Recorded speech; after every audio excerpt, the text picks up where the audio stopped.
ஆண்டவர் உங்களோடு இருப்பாராக. உம் ஆன்மாவோடும் இருப்பாராக. யோவான் எழுதிய நற்செய்தியிலிருந்து வாசகம். ஆண்டவரே, மாட்சி உமக்கே. அக்காலத்தில் இயேசு கூறியது, உறுதியாக உங்களுக்கு சொல்கிறேன், ஆட்டுக்கொட்டிலில் வாயில் வழியாக நுழையாமல் வேறு வழியாக ஏறி குதிப்போர் திருடர் அல்லது கொள்ளையராயிருப்பர். வாயில் வழியாக நுழைபவர் ஆடுகளின் ஆயர்.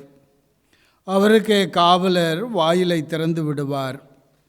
ஆடுகளும் அவரது குரலுக்கே செவி சாய்க்கும். அவர் தம்முடைய சொந்த ஆடுகளை பெயர் சொல்லி கூப்பிட்டு வெளியே கூட்டிச் செல்வார். தம்முடைய சொந்த ஆடுகள் அனைத்தையும் வெளியே ஓட்டி வந்தபின் அவர் அவற்றிற்கு முன் செல்வார். ஆடுகளும் அவரை பின்தொடரும். ஏனெனில் அவரது குரல் அவற்றுக்கு தெரியும். அறியாத ஒருவரை அவை பின்தொடரா. அவரை விட்டு அவை ஓடிப்போகும். ஏனெனில் அவரது குரல் அவற்றுக்கு தெரியாது. இயேசு அவர்களிடம் ஓமையாக இவ்வாறு சொன்னார். ஆனால் அவர் சொன்னதை அவர்கள் புரிந்து கொள்ளவில்லை. மீண்டும் இயேசு கூறியது, உறுதியாக உங்களுக்கு சொல்கிறேன், ஆடுகளுக்கு வாயில் நானே. எனக்கு முன்பு வந்தவர் அனைவரும் திருடரும் கொள்ளையருமே. அவர்களுக்கு ஆடுகள் செவிசாய்க்கவில்லை. நானே வாயில். என் வழியாக நுழைவோருக்கு ஆபத்து இல்லை. அவர்கள் உள்ளே போவர், வெளியே வருவர், மேய்ச்சல் நிலத்தை கண்டுகொள்வர். திருடுவதற்கும் கொல்வதற்கும் அழிப்பதற்கும் அன்றி திருடர் வேறெதற்கும் வருவதில்லை. ஆனால் நான் ஆடுகள் வாழ்வை பெறும்பொருட்டு, அதுவும் நிறைவாக பெறும்பொருட்டு வந்துள்ளேன். இது கிறிஸ்து வழங்கும் இன்றைய நற்செய்தி. கிறிஸ்துவே உமக்கு புகழ்.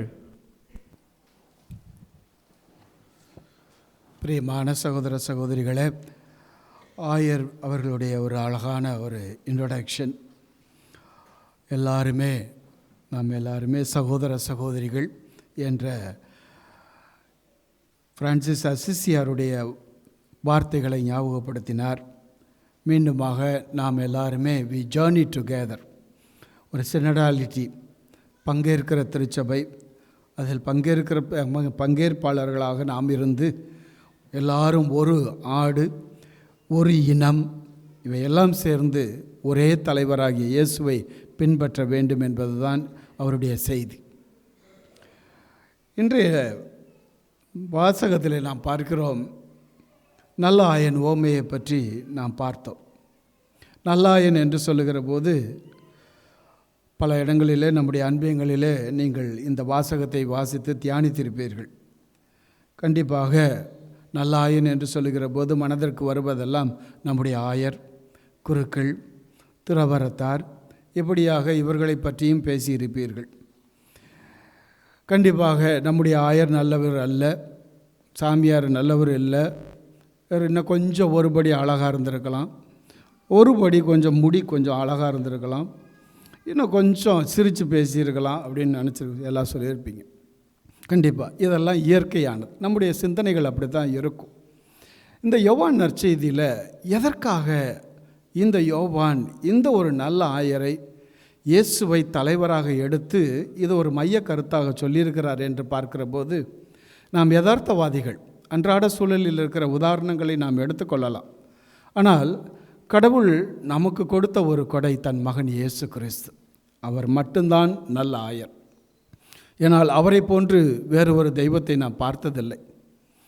மாடரை குடிலில் பிறந்து தன்னுடைய தந்தையினுடைய திருவுளத்தை நிறைவேற்றி மக்கள் மீட்படைய வேண்டும் என்பதற்காக தன்னையே வற்புறுத்தி என்ன பாடுகள் பட வேண்டுமோ அதையெல்லாம் பட்டு இறுதி வரை தந்தையாகிய கடவுளுடைய திருவுளத்திற்கு அடிபணிந்து சிலுவை வரை நின்றார், மீண்டும் உயிர்த்தெழுந்தார். ஆக இப்படிப்பட்ட ஒரு ஆயரை இனிமேல் நம்முடைய உலகம் காணுமா என்பது தெரியாது. ஆனால் விவிலியத்தில் சொல்லப்பட்ட அத்தனை கருத்துக்களும் நல்லாயனை பற்றிய. இந்த ஆயன் இரக்கம் கொண்டவர், இந்த ஆயன் மன்னிப்பு கொண்டவர், இந்த ஆயர் சுகத்தை கொடுக்கக்கூடியவர். இந்த ஆயர் கூப்பிடுகிற மக்களுக்கெல்லாம் தொலையில் நின்று பதில் சொல்லவில்லை, மாறாக அவர்களோடு இருந்தவர் தான்.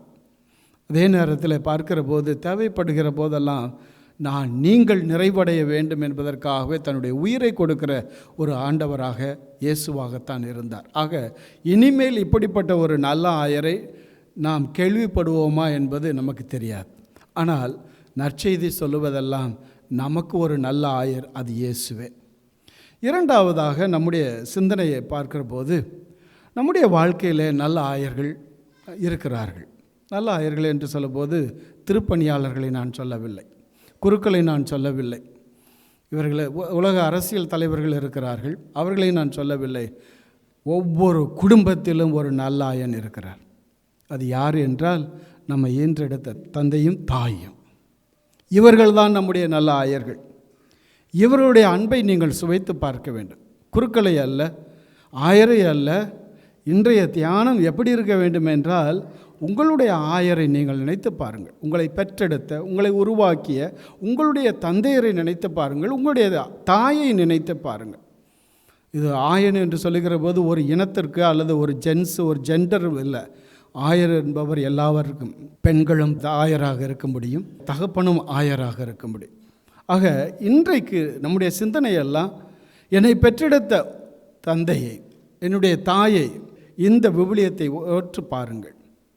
ஒவ்வொரு குழந்தையையும் தூக்கி வைத்த அந்த தருணத்தை பார்த்து நன்றி சொல்லுங்கள். நான் இந்த குடும்பத்தில் இன்னாருக்கு பிறக்க வேண்டும் என்று கடவுள் விரும்பினார்.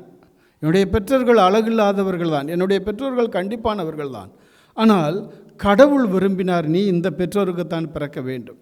ஆனால் இறுதி வரை எல்லாருக்கும் ஒன்று தான். இந்த பெற்றோர்கள் செய்கிற ஒரே ஒரு குற்றம் என்ன என்றால், பிள்ளைகள் வீட்டை விட்டு வெளியே சென்றாலும் இந்த உள்ளங்களிலுடைய இருக்கிற அன்பு ஒருபோதும் குறைந்து போவதில்லை. என்னுடைய மகள் எனக்கு ஃபோன் பண்ண வேண்டும், என்னுடைய மகன் எனக்கு ஃபோன் செய்ய வேண்டும், என்னுடைய மகன் என்னை பற்றி நல்லா இருக்கிறீங்களாப்பா என்று கேட்க வேண்டும் என்ற அந்த ஒரு வாஞ்சை தான் இந்த பெற்றோர்கள் மத்தியில் இருக்கிறது.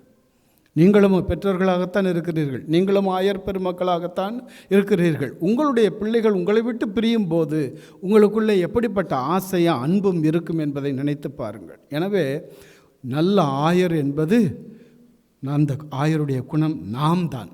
நீங்கள் தான் நல்ல ஆயர்கள், நீங்கள் தான் நல்ல ஆயருடைய குணத்தை கொண்டிருக்கிறீர்கள். எனவே அடுத்தவர் அழிந்து விடக்கூடாது, என்னுடைய பிள்ளைகள் தொலைந்து விடக்கூடாது என்று நினைக்கிற போதெல்லாம் நீங்கள் நல்ல ஆயராகத்தான் இருக்கிறீர்கள். யாரோ ஒருவரை பற்றி நினைத்து பார்ப்பதை விட இன்று உங்களை ஈன்றெடுத்த தாயையும் தகப்பனையும் நினைத்து பாருங்கள். முடிந்த அளவு அவர்களிடம் ஃபோன் பண்ணுங்கள், செய்தியை எழுதுங்கள், அவர்களை வாழ்த்துங்கள், அவர்களுக்கு நன்றி சொல்லுங்கள். முடிந்த அளவுக்கு எப்படி இருக்கிறீங்க என்ற ஒரு செய்தியை கொடுங்கள். அவர்கள் இன்னும் அதிகமாக உங்களை நேசிப்பார்கள். நீங்கள் பெற்றோர்கள், நீங்களும் அதே நிலையில் தான் இருப்பீர்கள். எனவே நல்ல ஆயன் இயேசு சொல்லுவதையெல்லாம் நீங்கள் நிறைவான வாழ்வு பெறும் பொருட்டே நான் வந்திருக்கிறேன். ஆக மக்களே, இந்த இரவில் ஆயன் இயேசு நமக்கு கொடுப்புகிற செய்தி, நானும் ஆயன்தான், நானும் ஆயன் கொண்ட கேரக்டர்ஸ், நலங்களை எல்லாம் கொண்டிருக்க வேண்டும். என்னுடைய பிள்ளைகளுக்காக உயிரை கொடுக்கிறேன், என்னுடைய மனைவிக்காக நான் உயிரை கொடுக்கிறேன், என்னுடைய கணவருக்காக நான் ஒரு சில தியாகங்களை செய்கிறேன். அப்பொழுது அந்த ஆயருடைய தன்மை, இயேசு கொண்டிருந்த அந்த ஒரு மனநிலை நம்மிலும் இருக்கும். ஆமென்.